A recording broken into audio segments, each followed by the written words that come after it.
Non, Amazon n'écoute pas vos conversations via Alexa. Une information a circulé récemment et la team Parano s'est empressée de la reprendre à l'unisson. Amazon a avoué écouter les conversations que l'on a avec leur service vocal Alexa. Alexa is listening to your conversations. Web Giants admits clips are analyzed by Amazon workers, including your most intimate moments. Titre le Daily Mail par exemple. Ça fait peur, donc ça fait du clic. Mais qu'en est-il réellement ? Ne tournons pas autour du pot. Amazon a effectivement embauché des milliers de personnes pour écouter la façon dont les utilisateurs interagissent avec Alexa. C'est une pratique très courante dans le secteur du design. On appelle ça des recherches utilisateurs et c'est nécessaire de le faire pour avoir un produit qui fonctionne. Dans le cas présent, le produit est une interface qui répond à des commandes vocales, donc afin d'améliorer ce service, il est fortement recommandé de comprendre comment les utilisateurs en font usage et donc écouter leurs conversations. Les recherches utilisateurs. Il existe deux grands types de recherches utilisateurs, les recherches quantitatives et les recherches qualitatives. La plupart du temps, les recherches quantitatives indiqueront où il y a un problème et les recherches qualitatives la raison de ce problème. Le procédé qui nous occupe tombe dans la seconde catégorie. Si Amazon peut mesurer quantitativement les endroits dans l'expérience où les utilisateurs semblent rencontrer un problème, ils ont besoin de compléter cela par des recherches qualitatives leur permettant de comprendre pourquoi ces utilisateurs ne sont pas parvenus à réaliser ce qu'ils souhaitaient. Suivant le contexte ou le produit en question, la personne en charge des recherches utilisateurs optera pour différentes façons d'observer les interactions de ces derniers. Les interviews ou tests utilisateurs face à face, en laboratoire où l'utilisateur est pleinement conscient de tester un produit, et les contextual inquiries, où l'utilisateur est observé pendant ses interactions avec le produit in situ. Parfois à son insu, mais toujours anonymement. À défaut, il est possible de demander à quelques utilisateurs de tenir un journal de bord. Par exemple, lors de l'event The UX Crunch Designing for Voice with Amazon Alexa, Charlotte Davis, UX designer travaillant à la BBC sur les interfaces vocales destinées aux enfants, indiqua que pour mieux comprendre comment les enfants interagissent avec son design, elle a demandé à des parents de les observer eux-mêmes et de lui envoyer régulièrement un compte-rendu via WhatsApp. L'inconvénient de cette technique est qu'elle repose sur un témoignage. Souvent, ce qu'une personne vous dit n'est pas exactement ce qu'elle fait. De la même manière, la façon dont il va se comporter dans le contexte d'un test utilisateur ne reflètera pas forcément, complètement, comment il se comporterait en situation réelle. Dès lors, la meilleure option reste de voir comment les utilisateurs utilisent le produit lorsqu'ils ne se sentent pas observés et agissent donc naturellement. Organiser l'information. Afin de mieux comprendre en quoi consiste le design pour les interfaces vocales, je vous propose une introduction sur la façon dont travaille Amazon pour que vous compreniez en quoi c'est différent. Quelle que soit l'interface et la façon dont celle-ci évolue, une des grandes préoccupations du designer sera de s'assurer que l'utilisateur trouve l'information souhaitée facilement. On dénombre 4 types de besoins différents. La recherche d'une information précise, par exemple, qui a gagné la Coupe du monde de football en 1998. La recherche exploratoire, lorsqu'on va chercher un nouvel appartement par exemple. La recherche exhaustive, notamment dans le cas d'une analyse de la concurrence où l'on va souhaiter trouver tous les concurrents potentiels. Le 4e point, retrouver une information déjà cherchée. Cela mène à 3 comportements de recherche différents.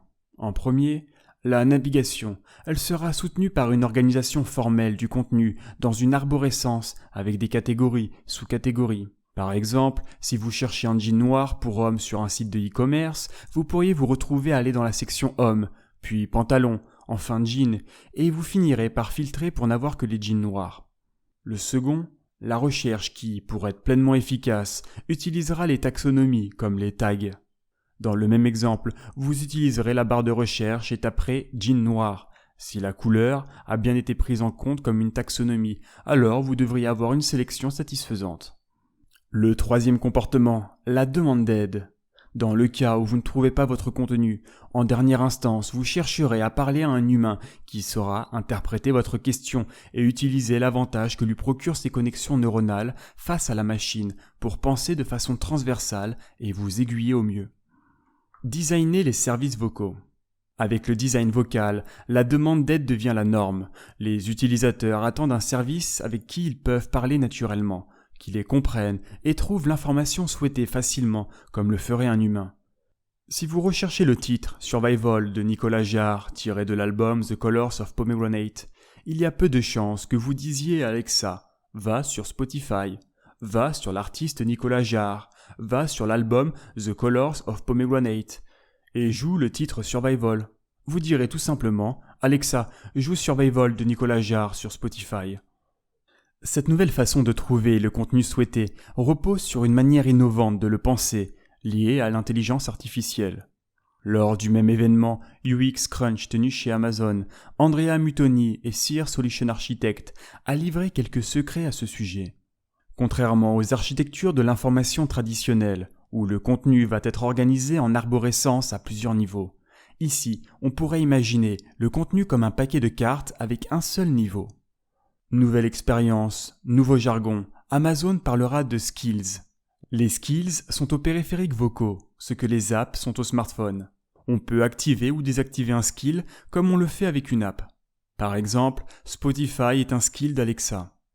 Une fois installé, on pourra demander à Alexa de jouer des musiques sur Spotify. Cependant, tout le monde n'a pas la même façon de demander à Alexa de jouer une musique. Le langage, la formulation de la phrase, l'accent et d'autres critères peuvent différer. Il va donc falloir identifier tous les moyens de déclencher la même action. Ces moyens, ces phrases prononcées par l'utilisateur sont appelés utterances. Ces utterances déclenchent une réponse d'Alexa qui va tenter d'aiguiller l'utilisateur tant bien que mal. Et comment pouvez-vous vous assurer que vos groupes d'utterances couvrent les particularités de chacun afin de délivrer une expérience de première classe ? En écoutant les conversations des utilisateurs pour comprendre quels mots ils utilisent et comment ils les prononcent afin d'établir des équivalences. C'est QFD. D'accord, mais quand même. Voici un petit florilège des commentaires récurrents liés à ce sujet. Oui, mais quand même, ils pourraient prévenir. Il est clairement écrit dans leur section d'aide qu'il est possible que vos conversations soient écoutées de façon anonyme afin d'améliorer le service. Oui, mais ma voix est unique, ce n'est pas anonyme. Oui, mais en même temps, quel est le pourcentage de chances qu'un employé reconnaisse votre voix ? En quoi savoir que Michel Michu a demandé à Alexa d'écouter Michel Sardou serait une information capitale dans sa vie. Oui, mais quand même, certains employés ont partagé des enregistrements entre collègues. Oui, bon, là d'accord, ça manque un peu de déontologie. Et puis des fois, je discute avec des amis et des pubs apparaissent dans mon Instagram sur des sujets traités. Oui, j'ai entendu ce genre d'histoire. Ça a l'air vrai, et c'est assez creepy, je l'avoue, mais on n'est plus dans le sujet. Conclusion. Je ne dis pas qu'il faut tout gober, comme un béni oui-oui, bien sûr. Il est évident qu'Amazon a des intérêts commerciaux, qu'ils collectent des données sur vous et qu'ils les réutiliseront pour maximiser leurs profits. Mais n'allez pas vous imaginer qu'Amazon embauche des gens pour vous écouter individuellement. Ils ont beaucoup mieux à faire. Un article signé Nîmes, puis lu par Super Barbu. Abonnez-vous et suivez-nous sur rage-culture.com.